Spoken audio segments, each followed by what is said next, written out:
Hey folks, it's Brad here, and we're taking a look at these XDX KN95 protective masks.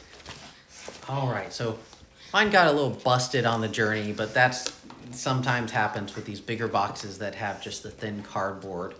That's okay. Alright, so overall, I'm happy with this. I will tell you right up front that my slight worry about these is that well, there are two things I'll tell you. One is that they feel slightly thinner than the ones I'm used to wearing that are solid color. I'm not, so we'll get to whether that means I should be suspicious of them in a bit. The other thing is that, you know, they come individually wrapped.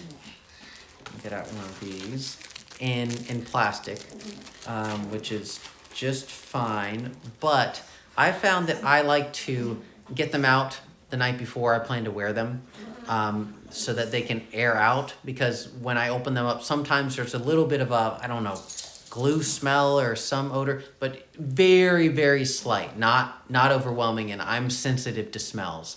But I just want to make sure that they have a chance to air out. So what I recommend you do, if you haven't heard this before, so it fits your nose better without the triangle sticking up over your nose and letting the air out there and ruining this, is I recommend that you bend it out flat and then push it around your finger, because that's going to be about the same curvature as your nose, and then it's going to be a lot easier to fit it on there. Okay, so should you be worried about whether these are legit? Well, you should always be worried about whether any of them are legit, because there is a lot of fraud in this marketplace.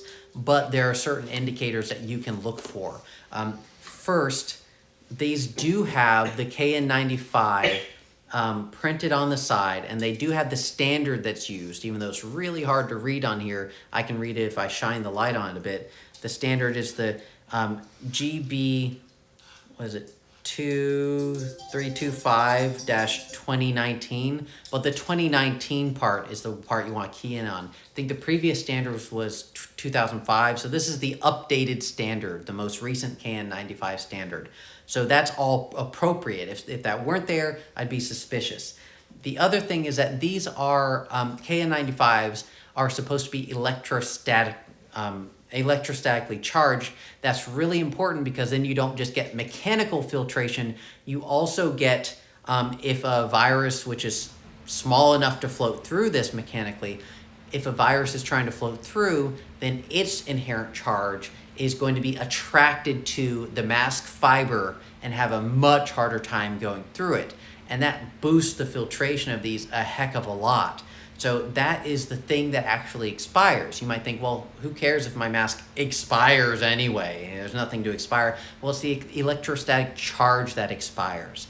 And so they're still somewhat effective, but you're not going to get that 95% effectiveness, assuming you have a good fit.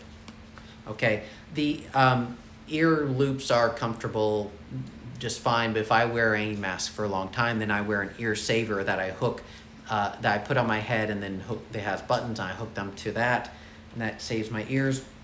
But as far as whether these are legit, more on that.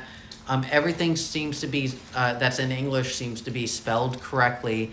Everything looks like it makes sense. It has all sorts of specifications. It tells you who manufactured it and where. And some of the ones that are trying to hide things won't do that so much. And it says validity period 3 years. Okay, and now 3 years from when? Well, on the bottom of the other side, it tells you the manufacture date, and this one is January 1st of 2023. So they were busy New Year's Day. So, I mean, that's good. Often, I like it also when they have a card inside the packaging that's printed, oh, here's the, we printed it the day we made it. That seems a bit better, but the outside of the box isn't terrible. But, I mean, everything that's on here seems to indicate that this is legit. I don't see anything that's weird, hinky, suspicious. So, I mean, I'm fairly comfortable with these.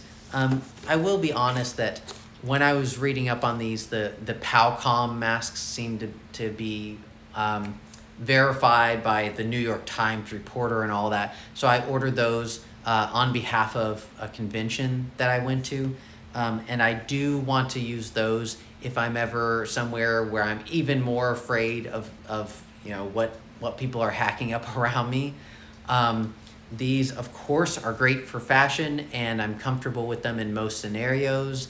But maybe they're not, you know, if you're super concerned about things, maybe they're not the single one you would get if you were to get just one kind, but I am comfortable with these for almost all scenarios. So, I mean, hopefully that'll tell you what you need to know, and you will be able to get these and happily use them.